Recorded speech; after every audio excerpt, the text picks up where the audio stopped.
Bienvenidos. Damos inicio al siguiente video titulado Trabajos en altura, nociones básicas.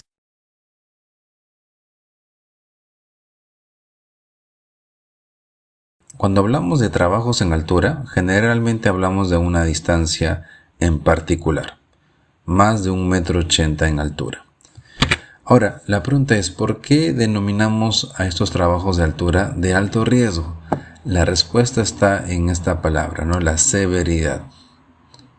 Cuando nosotros tenemos una caída en altura, Dios no lo quiera, es muy predecible cuál va a ser esa severidad, ¿no? A esa distancia se genera existen ciertos factores que van a estar influenciados, ¿no? Esa masa que nosotros tenemos cae a una velocidad determinada, a una altura determinada, hay una velocidad inicial, entra en contacto con la gravedad, pero acá lo que yo quiero mencionarles es que cuando él tenga esa caída con este elemento que de repente es una losa de concreto, ese daño va a ser irreversible y Dios no lo quiera, va a ser un daño mortal. Entonces, una actividad de alto riesgo es aquella que su severidad, su máxima capacidad de daño es la muerte o daños irreversibles. Miren, acá hay algo que yo quería comentarles, que a veces han habido casos donde generaron esa caída en altura, ¿no? Esa caída libre en altura, pero han habido elementos amortiguantes, como por ejemplo un tablón de madera. Entonces, cuando ese trabajador ha empezado a caer, esa energía impacta sobre ese tablón de madera, lo rompe, el trabajador sigue cayendo, la energía disminuyó, pero aún hay una energía remanente que logra romper un segundo tablón de madera, pero ya en el tercero la energía ha disminuido, ha sido amortiguada por estos elementos y el trabajador queda aquí. Miren cómo la física del trauma, o también denominado cinemática del trauma, ha ocasionado que este trabajador no llegue a una severidad mortal o con daños irreversibles. Pero esos son casos muy atípicos. Generalmente una caída a una altura más de 1,80 m de altura, esa severidad justamente es la muerte o daño irreversible. Tenemos también que existe una jerarquía de controles para trabajos en altura y nos dicen nuestros amigos americanos del ANSI, la 3592.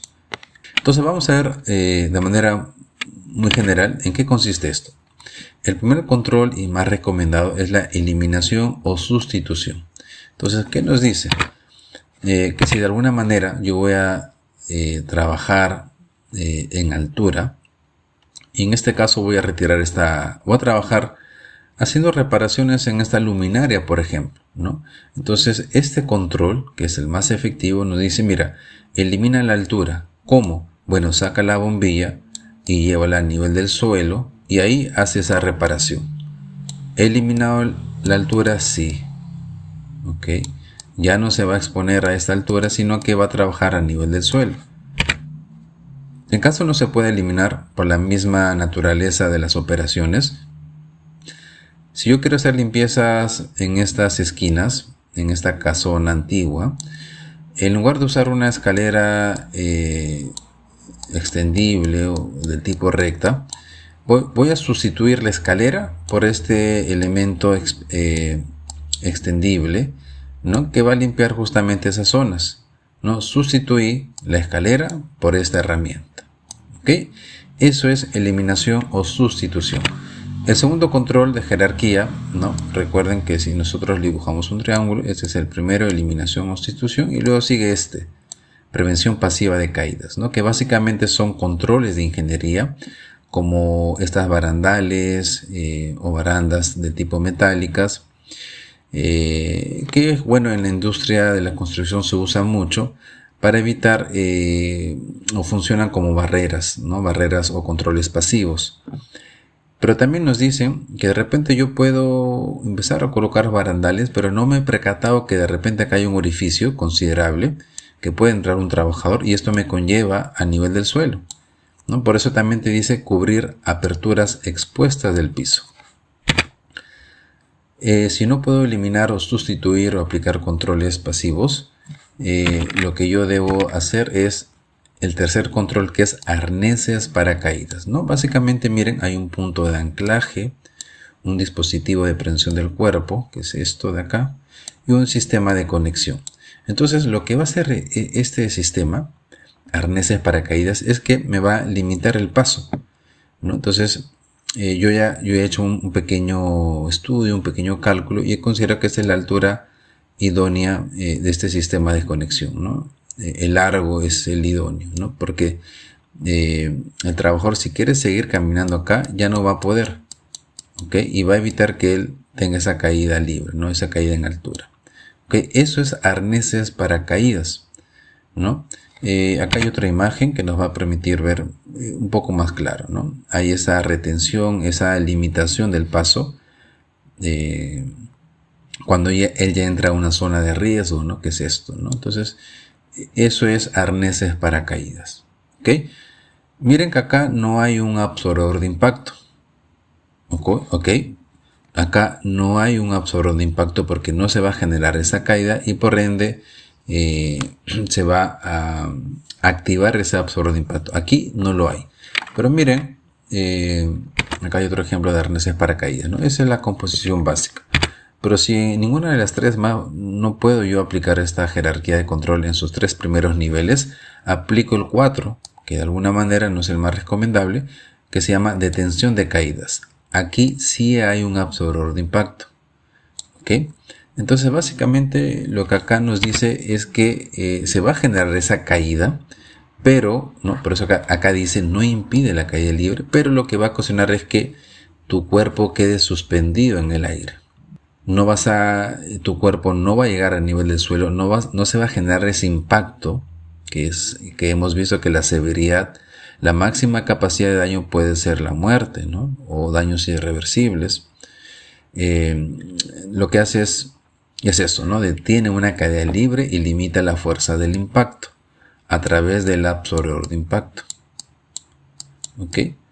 Entonces, acá hay un peligro, que cuando el personal, ese trabajador queda suspendido, miren acá, se genera una especie de un corte de la circulación en estas extremidades, ¿no? Entonces la sangre deja de transportar oxígeno, ¿no? a las demás zonas.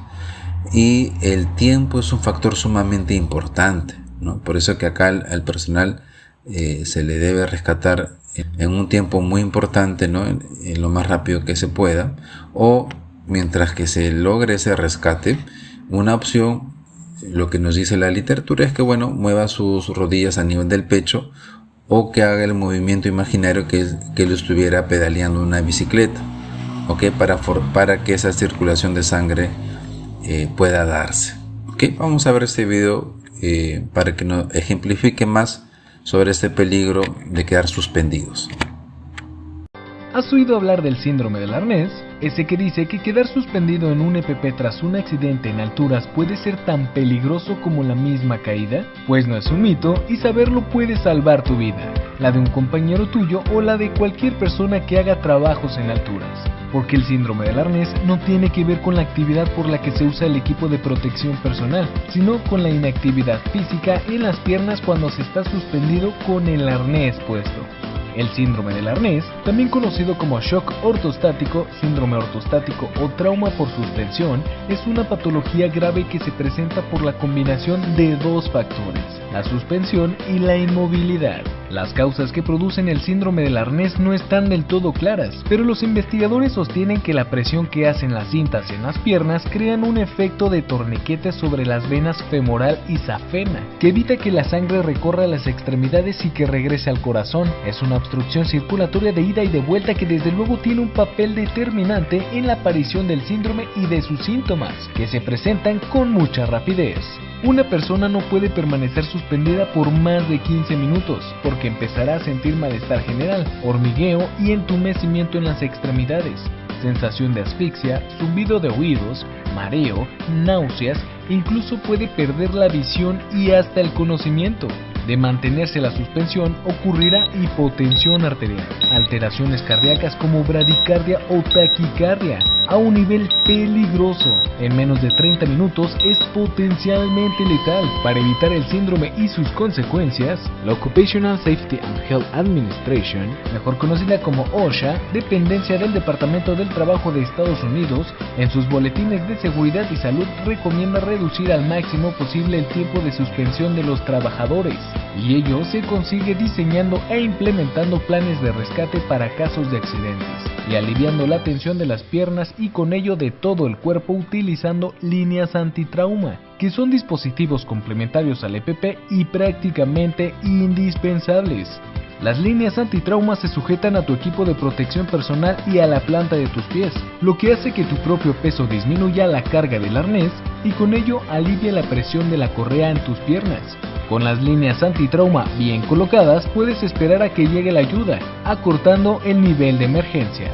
Antes de ponerte el arnés y tomar altura, asegúrate llevando contigo una línea antitrauma. Generalmente, cuando nosotros hablamos de trabajos en altura, cuando hablamos del último control, estos son sus elementos, ¿no? Una línea de anclaje, acá vemos conectores, el anillo dorsal del tipo D, hay un absorbedor de impacto, esto se llama slinga o línea de vida también, hay un soporte corporal del cuerpo que viene a ser el arnés en sí, y un dispositivo de descenso que se usa para rescates, como por ejemplo para trabajos en altura. Estos son los componentes que se usa para este tipo de control en la última jerarquía que estamos hablando. Aprende a ponerte un arnés tipo H correctamente en 60 segundos. Con una mano tómalo del anillo dorsal. Con ello harás que se acomode. Desconecta la hebilla del pecho. Ponte el arnés como un chaleco y vuelve a conectarla. Ahora las perneras.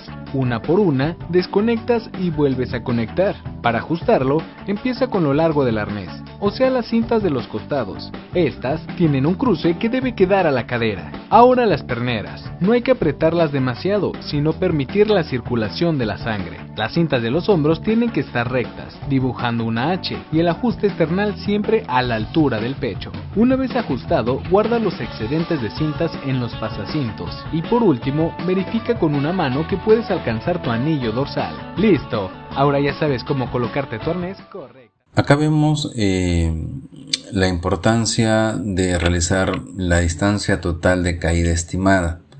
Básicamente nosotros vamos a tomar ciertos datos, lo vamos a sumar y lo vamos a comparar con la altura total de trabajo.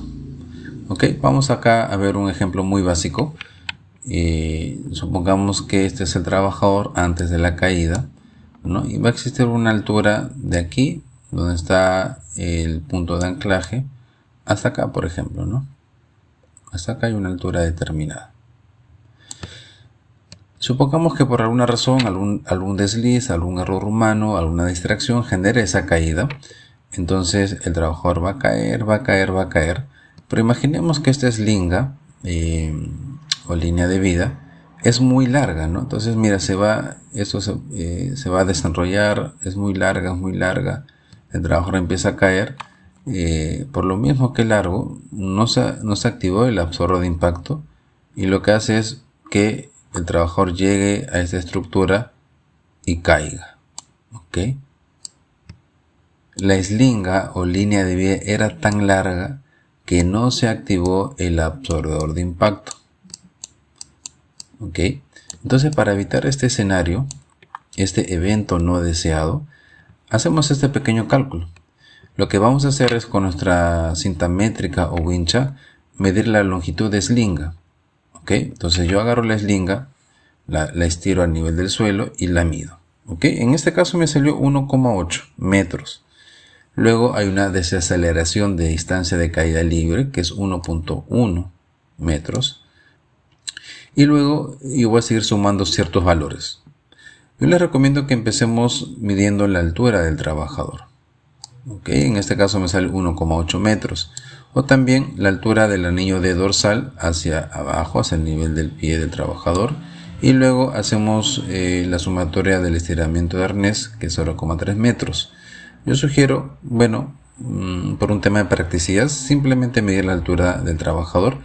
y a eso sumamos un factor de seguridad de 0,9. En este caso me salió 5.6 metros. ¿Qué quiere decir eso? Que durante esa caída de 5,6 metros no debe haber nada que se interponga durante su caída. ¿Ok? Él empieza a caer a esa distancia y no debe haber nada, ¿no? No debe haber un elemento estructural, una viga metálica, un talón de madera de cierto diámetro importante, etc. No debe haber nada. Entonces la caída debe ser libre de estos obstáculos. Se activa el absorbedor de impacto y el trabajador queda suspendido. ¿Ok? Ojo que no llegó al suelo. ¿Ok? La eslinga es lo suficientemente adecuada o corta para que no llegue a nivel del suelo. ¿Qué pasaría si de esta distancia hasta acá es 5.6 metros? Que fue el valor que nos salió en un inicio, 5.6 metros. Bueno, entonces lo que yo debo hacer es reducir el tamaño de la longitud del eslinga, ¿no? Entonces si es 1,8, le reduzco de repente a 1 metro, ¿no? Es un ejemplo nada más. Entonces mi trabajador estaría colgando hasta acá. Ok, más o menos acá. Ya. Y ya no llegaría a nivel del suelo. Ok, entonces esa es la esencia de este cálculo matemático.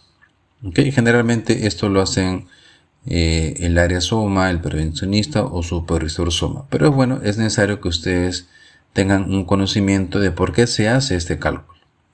Entonces la importancia de ese absorbedor de impacto es que va a absorber cierta energía de impacto. ¿Ok? Entonces miren que en este ejemplo vamos a ver cómo este maniquí lo arrojan primeramente sin absorbedor de impacto y la fuerza de impacto es de 2.250 kilos. Ustedes van a ver en el video cómo cae bruscamente. ¿Ok? Ojo, no llega a nivel del suelo, pero sí se genera ese impacto, ¿no? Al momento que cae. Y luego en un segundo escenario ustedes van a ver la fuerza de caída con absorbedor de impacto.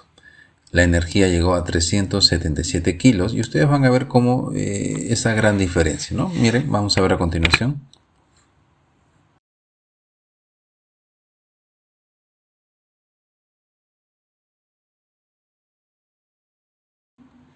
Eso es sin absorbedor.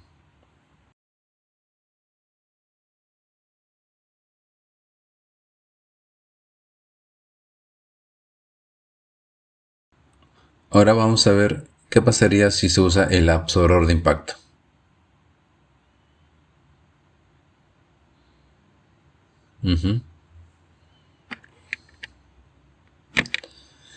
Entonces nosotros cuando usemos este arnés de seguridad, que es un equipo de protección personal, hay ciertos síntomas, ¿no?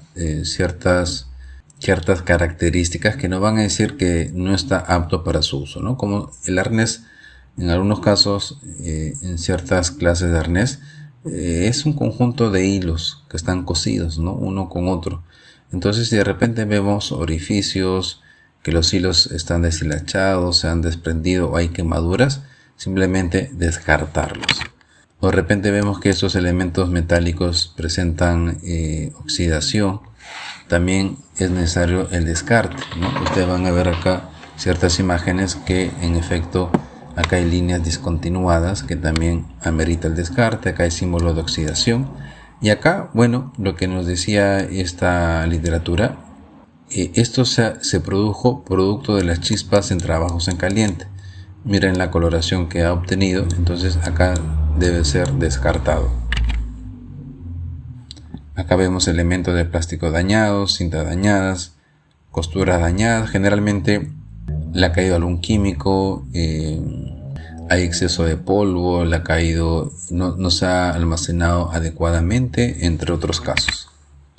Y acá del mismo modo, ¿no? Daños en costuras, cintas sucias, corrosión en el anillo D, daño en cintas, miren acá por ejemplo. Por eso que no se recomienda a veces que el arnés se exponga o se almacene y esté expuesto a factores ambientales como el sol, el polvo, temperaturas altas, ¿no? Tampoco a veces hemos visto que con plumones, el plumón es un químico, ¿no? Un químico que puede afectar estas hilos, ¿no? Estos hilos que se interponen uno con el otro. ¿Okay? Entonces está prohibido ponerle nombres a los arnés con estos plumones. Luego también nosotros hablamos de puntos de anclajes, ¿no? Entonces generalmente estos puntos de anclaje no son adecuados, ¿no? En barandas, en cables, en tuberías. Generalmente ustedes deben de tener esa buena práctica de consultar con algún especialista SOMA cuál es el punto de anclaje más idóneo, ¿no? Debe tener una cierta capacidad de resistencia en lo que respecta a puntos de anclajes. Ha habido casos, a veces por la misma naturaleza de la actividad, que se colocan cáncamos de acero, ¿no? Y ese es mi punto de anclaje.